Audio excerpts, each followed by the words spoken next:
Okay, so in this video we are going to show you how to define the structure of the master plan. And in order to do it, we are going to play with the parameters that you can find under the urban structure tab, which are controlling the size of the blocks and also the size of the super blocks and also the angle of the grid. Besides, we are going to use the parameters that you can find under the road network tab that control the connection points and also the widths of the roads. So as you can see here, we are using an orthogonal grid because it works very well with our standardized system and also because it works for mobility purposes. We have a set of connection points that you can find on the perimeter of the site and that will be connecting the road network that we designed with the existing roads that may come this way or this way. We have these Tier 1 roads that are dividing the entire district, in this case in 3 different sectors. We have these Tier 2 roads that are dividing the sectors in different super blocks, which are agrupations of blocks, and we will design Tier 3 roads that are dividing the super blocks into blocks.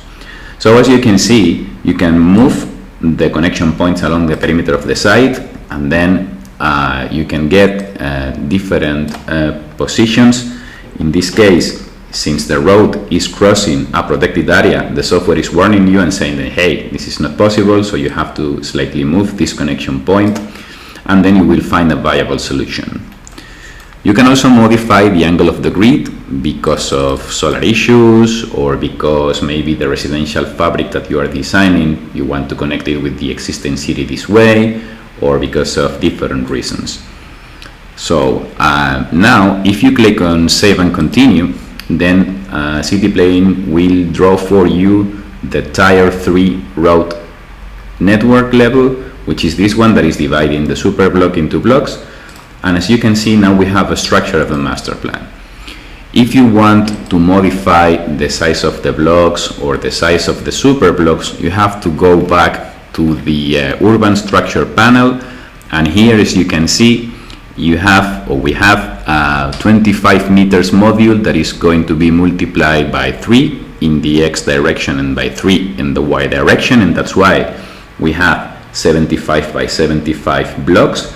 But if you want to modify these multipliers and make them smaller or bigger, then the size of the block is going to be modified. In a similar fashion, you can control the number of blocks in the Y direction and the X direction of a super block so that you can make them smaller or bigger, again using these multipliers that you have here. So if we increase this one to 4, then the super blocks or the typical super blocks are going to be bigger.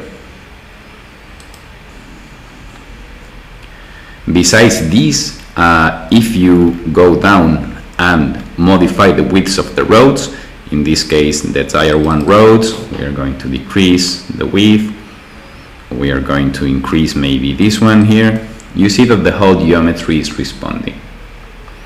You also have the chance to create new connection points or to modify the position of these connection points clicking here. So you can again modify the position of this one, or you can create a new one clicking on the border. And then you see that the whole geometry is responding again. Now, if you go back to the territory balance button, you see that you have more details and you see that our geometry is getting more complex. So for instance, if you go to the super blocks, now you have a lot of data regarding super blocks, like the current building area that it has, open spaces, facilities, tertiary uses. And if you click here, the geometry will be also highlighted so that you know which super block or which sector are you considering.